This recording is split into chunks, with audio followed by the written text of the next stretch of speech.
And our word for today on this Friday of the second week of Easter, this Friday, April the 12th, our word for today is persuaded. Persuaded, our word for today, taken from our reading from the Acts of the Apostles, chapter 5.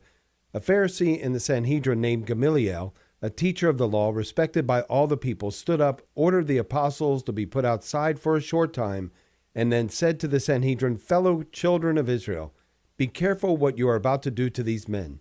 Some time ago, Thaddeus appeared, claiming to be someone important, and about 400 men joined him, but he was killed, and all those who were loyal to him were disbanded and came to nothing. After him came Judas the Galilean at the time of the census. He also drew people after him, but he too perished, and all who were loyal to him were scattered. So now I tell you, have nothing to do with these men, and let them go. For if this endeavor or this activity is of human origin, it will destroy itself.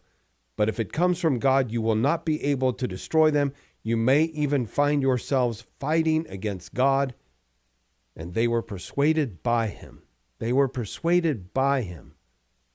Thanks be to God for Gamaliel's explanation here, though Gamaliel had definitely been a part of those who had forced the execution of Jesus Christ.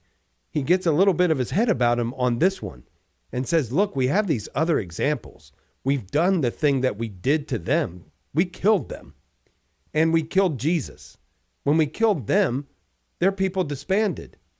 Let this run its natural course. If we were right, this too will die along with the one that we put to death. But if it does not die along with him, then we probably have an issue here, and we may have found ourselves on the wrong side of God. Let us not test that theory any further than what we have already done by putting Jesus Christ to death. And the people are persuaded by that. And again, there is this opportunity that is stirring up now in the mind and heart of Gamaliel. What he does with that as he goes forward is something else. But at this moment in time, you have to say that he is answering the prompting that is being put in front of him, and the people follow along. And instead of putting them to death, the apostles to death, they beat them and then let them go, and they go back out and do the same thing. And we know the end result, that Gamaliel had in fact prophesied that if this was of God, if you're going to fight against it, you're going to find yourself fighting against God. God does not lose battles. He doesn't only not lose the war, brothers and sisters, he doesn't lose battles. He is always in a position of victory. He's never in a position where victory is coming. He's working on a victory. Victory's around the corner. No. God is always victorious. Always.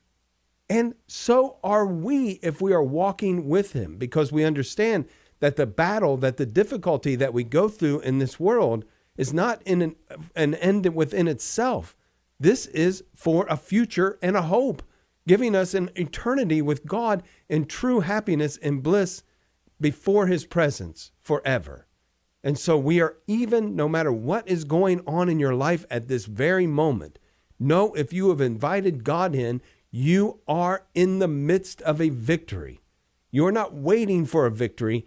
You are living out a victory even now, because God uses all things for good for those who are called according to his purposes.